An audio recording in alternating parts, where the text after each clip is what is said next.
The final game. It comes all down to this game. We have game number 5 between Polt and Snute. Starting to the top left of Belcher Vestige, we have the Terran player. And starting at the bottom right, we have Liquid Snute.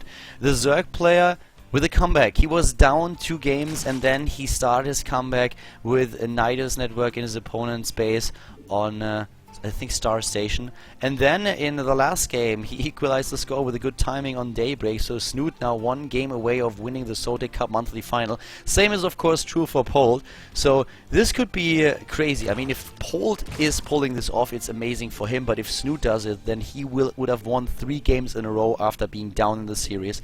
So I'm really excited to see this match now. Snute was successful with timings against his opponent, and I have to... I mean, one of the things that I always have to talk about when you talk about a best of 5 is the momentum that is going for the players. So right now, Snute came back from the point of nearly no return. I mean, we were at the tipping point. He was down 2 games, and it's just putting such an added strain to your performance when you know that every single game that you play right now could be the last one, that you have to to win so many games in a row to succeed. And he pulled that off. He won the first game, he won the second game. Now Polt is suddenly the one who's with his back at the wall. He has to realize, alright, he is really a force to be reckoned with. I have to do something against this guy. He has the momentum going for him right now, and if I'm not cutting him off immediately in this game and show him who's boss, then I might actually lose this series. So Polt is of course playing exactly the same style that we saw him play so far. Opening with exactly the same build order, the same performance. But what are we going to see from Snute here? Snute was using timings in the last few games, and in game number in the last game he went into the Roaches again. He was transitioning already into a potential follow-up with Zerglings, adding the +1 melee upgrade for his units, but the timing alone was enough to take down Polt. And for him, we will see the same build too. He's most likely going to go into 4 queens again, dropping the gas at 520, going into the lair tech once that he has his 100 gas up. It makes him a little bit predictable, but it's also a build that he is very comfortable with. You can really see that in his play so far. So I would be surprised if he doesn't go for it. And speaking about things that a player doesn't go for, we see Polt going now for the Reaper once again, but he adds a few Marines here. He will soon at the factory.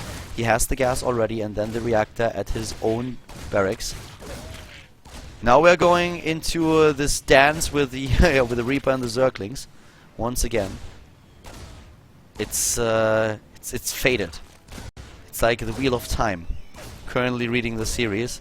And even though I have to say that I've definitely read better fantasy, it can be entertaining at times. And the one theme that goes through the entire book is always this crap about everything being faded. The wheel weaves as the wheel will. Probably the most annoying sentence in the entire fucking series. But it's one of those things that is also just synonymous for what we've seen between Snute and Polt. This dance between the Reaper and the Zerglings every single time that we start into this game. The Reaper loses it this time, so the Dark One not successful here. The Zerglings and the drones this time prevail. The Light has won, and let's head now into the main part of the game where we have the transition. The command center much earlier this time for Polt, and also on the high ground. For Snute, we have now the double gas being taken at the normal timing that we expected. So this is where slowly and steadily everything will unfold. Looking into the build that we have for Polt, we have an adjustment that is just credited to what we've seen in the last 2 games. He's going into siege tanks, and he might not fully commit to this. 1 or 2 siege tanks on the high ground are already doing a great job against any kind of roach aggression. So that is all that he needs, and it's a small adjustment, but it's such an important one. It's something that Flash and Innovation have been doing against Zerg players that are known to go into roach aggression, and it shuts down a Zerg player right away. So this is one of those things where Snute will run against the wall if he tries to go for the same build again. He drops the hatch here. We have him with a 3rd base once again. Now he should start with a lair any second. You will most likely see it in just a few. He already has the gas that he needs, and there is the lair tech. Now very soon we should see double evolution chamber. Here it is, 1, 2, and the roach warren probably right over here. Would be surprised to not see it. But for now, we don't have Hellion pressure, and that's something that Snute realized. So, talking a little bit about the differences, how we come into this game. Why did we have those Hellions? Because we didn't have siege tanks. This time we have a siege tank in the game, and the siege tank alone gives Polt so much more defense. But he has the Hellions much later in the match, and therefore he cannot control the creep as well as he did in the last few games. So he is giving up a bit of map control to get the additional safety in the space. These are all trade-offs, guys. This is not something where you look like at the game and you're like, oh my god, what an idiot, why didn't he build a siege tank? This guy is such a noob. No, he's not. He's just playing a different style. He wants to pressure the opponent and force the creep back. And now he can't do it. He cannot do it because he doesn't have the Hellion presence on the map. And this is the one thing that Polt loves to do. He wants to dominate the opponent in the early game. He wants to get the Reaper in early. He wants to get the Hellions out there, control the creep spread, and try to make sure that his opponent's macro is not getting out of hand. And this time he cannot really do it. Pretty sneaky to walk the Widowmine to the bottom left, by the way. But Polt has to make it. He has to do this because Snute was getting so aggressive that he said, like, I really don't want to, but I have to build siege tanks. I cannot do anything else. I have to get it. He could have tried to get those Hellions out earlier and then gone into siege tank play. That would also have worked. But for now, we have just the Roach one again, +1/+1 upgrades. We have speed for the Overlords. We see a metabolic boost, also speed upgrade for the Roaches, and a base to the left side of the map. So going into a massive amount of tech right now, and also, especially since we have the infestation bit once again, it seems like he wants to go into Hive once more. But we also have him going into the 4th base, so he wants to go into the macro game. He's not going to hit a timing here this time. And he realizes, of course, that there are no Hellions. And he's like, okay, why are there no Hellions? Of course, because you are using the time that you have in your factory for something else. What else could there be? Tanks, Widowmines. So my aggression wouldn't do this much damage. So right now we have him still trying to scout what's going on. He has the Overlord speed. This will give him a great opportunities to scout his opponent. 1-1 is already done. Baneling Nest is ready. Speed upgrade should follow soon. Pathogen Glance coming in. Siege tank count for Polt is at 3, and he is now getting his armor upgrade out. But the creep spread is a lot better for Snute in this game. It could be better. It's not perfect. It's not where you would like to have it. If you would criticize anything about the mechanics of Snute, you would probably criticize that his creep spread is okay, but it's not good. Like he doesn't excel at it. He could hit those timings a little bit better. Could talk maybe a bit to TLO, one of his fellow teammates, to talk with this. But it's a really interesting shift in the mindset of those two players that we have. Polt is completely foregoing the Widowmine play as well. He's going into the siege tanks and he's going into the medivacs right now. He could still make a bit of a switch, but for now we still have the factory at the tech lab, and he is defending against the Roaches here at the front. A little bit of a poke here by Snute, that's it. Not more than that. It's only a bit of a poke. 1-1 is done for both players. Both are heading into +2/+2. Upgrades are decent, but the Hive tech is on its way. And even though we don't have a lot of aggression in the early game, this is so exciting to see how they adapt to what happened in the series. And this is what is so awesome about a best of 5 series compared to a best of 1 or compared to a best of 3. With a best of 1, you can just get leverage by observing your opponent's style, by analyzing games and then go for a KO build. But in a best of 5, you have to make a few decisions on the fly. You can prepare to a certain extent, but at some point you just have to adjust what your opponent is showing you. And this is what both players are showing us in this 5th game, and it's really epic. I really like it. We have now Polt moving out with his force, and he's going in with the siege tanks. He's trying to hit with +2/+2 here. The problem for him being that Snute has also a strong army. The army supply is fairly similar here, or it will be once that Polt is moving in. Right now, Polt has a bit of a lead, but of course Snute realizes what's going on, and he will also be over +2/+2, and he has shown against Cass and against Polt in the past that he likes to go for run-bys. Ah! He's hitting those banelings like a boss, but not as perfect as he wanted to. Took down a fair amount of Marines. Harvesters killed so far by Snute, 11 at the bottom left. We have now more units going down, especially the infestors, saving Snute's ass here. Resources lost, roughly the same. Overall supply currently in favor of Snute. Adrenal glands soon to be done, +3 armor already being started. and Polt now in a position where he has to be very cautious about how he approaches the next few minutes. He does not start +3/+3, definitely an oversight. He should do that, but he doesn't have the bank. This is his biggest problem. He's lacking minerals, he's lacking a lot of them. +3/+3 will be done so much faster for Snute here, and this gives him an edge and a timing. He's trying to go into another attack, but here comes Polt with the stim up the ramp. The Banelings aren't ready yet. The Banelings are not ready yet, and the Zerglings, they are melting away. He has to even cancel the Banelings. Another base being built at the right side of the map, but the drop is already there, and Polt is stimming in and taking down this hedge. Has to be cancelled. A last minute cancel, last second cancel here by Snute, and now with a 20 supply lead, Snute has to make sure that he has the lava later on. He needs a macro hedge. I'm a little bit surprised that he doesn't have one. He hits his... Oh, there he is. Okay, we have the macro hedge, and he's doing a decent job with his inject so far. He needs them. He definitely will need them. But he also has the ultralist now being produced.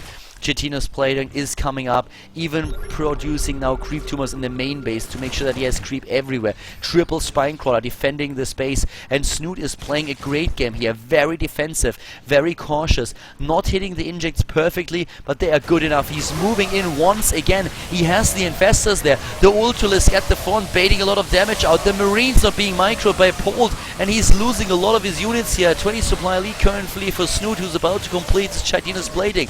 Also, Polt heading into +3/+3, but the Terran player is losing ground. And he's losing it fast. Snute might be able to pull this off. He might actually be able to win 3 games in a row to take the ZOTAC Cup Monthly Final, but we are not there just yet. Another drop moving in for the Terran player, and the Queen is the only thing that stands between the Terran forces and the, well, I wanted to say the drones, but the Zerglings, they move out, and they make sure that the drop has to retreat for now.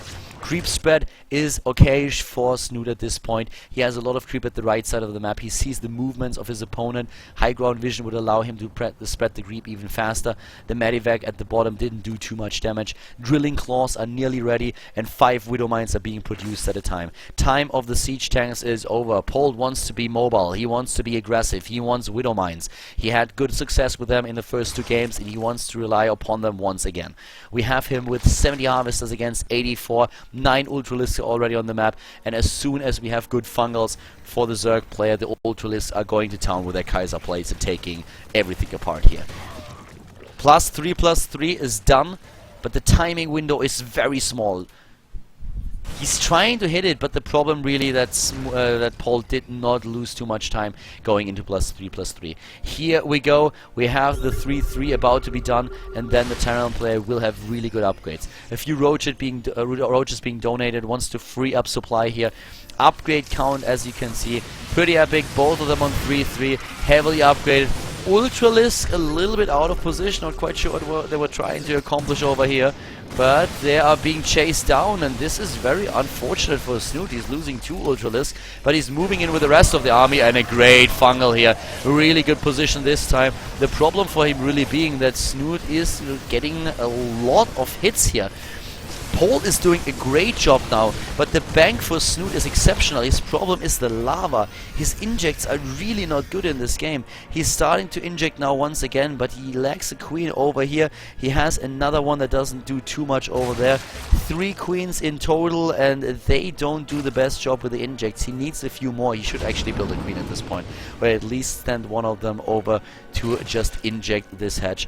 That is something where he's really struggling a little bit. From the looks of it, the inject method that he's using here is just jumping to the hatches and then selecting them. That's something that a lot of the Korean players do as well, using the keys that they have, the location keys. And the bank for Snute is just so much better, but if he doesn't have the lava that he needs to back this up, then it doesn't help him. 20 lava are not enough. He's trying to go to the right side, saving the space. The double drop is moving in here, but this is only a distraction. Polt is using it as a very positional play. He has the big army over here to the left side of the map. 130 supply, army supply that is, against 100, and this time he doesn't bother about the spine crawler. He has another drop here at the bottom, but once again not sending it in. The queen not doing anything is not actually like using those injects, and this is a lot of damage done. We have a bit of a base race scenario here as the Terran player is being attacked To the top right, we have the Ultralisk just barreling down on all those command centers and also the starports, while the rest of the units are trying to get access to the main base. The Banelings at the front, but we have Marines and Marauders trying to guard the choke point. And of course the Terran player, they're fungals! Jesus! He's losing so much. Both of them actually do. Even infested Terrans are now being used to bait out the Widow Mine shots. In the main base we still have the drop going strong, taking down the Hive Tech. But the Terran player is also defending his choke point. It's just something where the Zerg is losing. He's losing his production. This is the bigger issue, losing the production. But for now he can still rely on the Ultralisks and the Roaches. So this is a very interesting position, to be quite frank with you. 19,000 resources lost against 24,000. Snute with a massive supply lead, but he lost most of his tech. He lost most of his tech already, and Polt is more mobile. But can Polt stop this army? Polt is now in a position where he is setting up his minefield. At least he should. He doesn't. How many does he have? There are only 7 left. That's less than I thought. He's trying to run past here, but this space, this changes everything for Polt. This is so important. This is the most important thing right now for Snute. And maybe those 2 Zerglings that are taking apart the entire economy of Polt without the Terran player actually realizing what's going on. I mean, one of the Zerglings has 3 kills, the other one, I think he can chance here. Snute killed 62 workers, which also means that the army supply here is, at this point, still fairly even. Even though we have this 50 supply lead for Snute. Massive amount of Ultralisks. This is ridiculous. I mean, this is so many Ultralisks. 13 in total. A base to the right side. He's trying to just mine here as much as possible, and Snute doesn't know it. Snute does not know what's happening here. He's moving in, but a nice spread here on all those units, and this is like the perfect concave. You can't have a better concave than this, but the Protoss, the Zerg player, just has so much. It's such a massive army. I mean, this is like there's a swarm without... This is the swarm, guys. There is no end to this stream of units. At the bottom left, though, this drop could change the course of the game. Snute still has a 60 supply lead, but him going up this ramp is just something that is not gonna happen easily. And he still has mining, Polt that is, with all those units at the right side. And with the army being present on the middle of the map, the drop is going to do so much damage. And it's actually a really smart move that Polt is now going into Banshees, because there's not a lot of anti-air. And the anti-air lacking is also one of the reasons why these dropships can always just move out. But nice, that was smart. Going straight for the fungal here, adding the second fungal, that's the only thing that he can do. 1 Corruptor, he's losing the first dropship, but he could take down a few units with a drop in the main base. A lift at the orbital to the right side, and this limits Polt's income significantly. The drop is strong here, but still a 80 supply lead for Snute, and it really looks like Snute might be able to pull this off. With the 3 wins in a row, he would be the ZOTAC Cup champion, the monthly champion here, and this is just incredible play. 5 additional Ultralisks are being built. The Ultralisk cavern with a last attempt here in the game. There's just too many Marines on the high ground. The transfuse! But yeah, in the end it's not gonna matter. The Baneliness is also gonna fall. Snute is... the only duty that Snute has now is taking down the mining bases of Polt. The army supply is in his favor, 140 against 107, and the income of Polt is basically non-existent when you compare it with Snute's income. The base that Snute was able to save earlier on the right side of the map, this is winning him the game. This is the base that wins him the game, the base that is still mining for him. Polt is trying to be a pain in the ass now with his jobs, and he's certainly succeeding. But with the Corruptors now in the game, we have something that the Zerg player can use to take down the Medivacs. What a great game here. Really, really worthy of finishing this series. 10 SCVs against 48 drones, and of course the extra mules. What is Polt going to do? He has a few Banshees, but they are not going to be enough. The first fungal is hitting home. The Banshees targeting down the Infestors right now, but the Ultralisks, they are pushing everything back. The Kaiser Blades are ripping through the lines of the Terran. He has the last defense. Polt is trying, he's trying hard, but trying is not enough. Snute is rewarded for his resilience in this series and for his effort. He is taking the 3rd game in a row. He is the new ZOTAC Cup Monthly Champion. Polt, after a 2-0 lead in the best of 5 series, is losing the best of 5 with 3-2. Incredible performance here by Snute. He never gave up. He always was fighting. He never surrendered. And he is being rewarded for it. He streams with his units into his opponent's main base, and Polt has at some point to realize that this game is over. He has to GG here. There is no other way. He's down to 27 army supply against 121, and there it is, GG. And Snute takes the best of 5 series. He takes the game of Belchevestic. He is the new ZOTAC Cup Monthly Champion.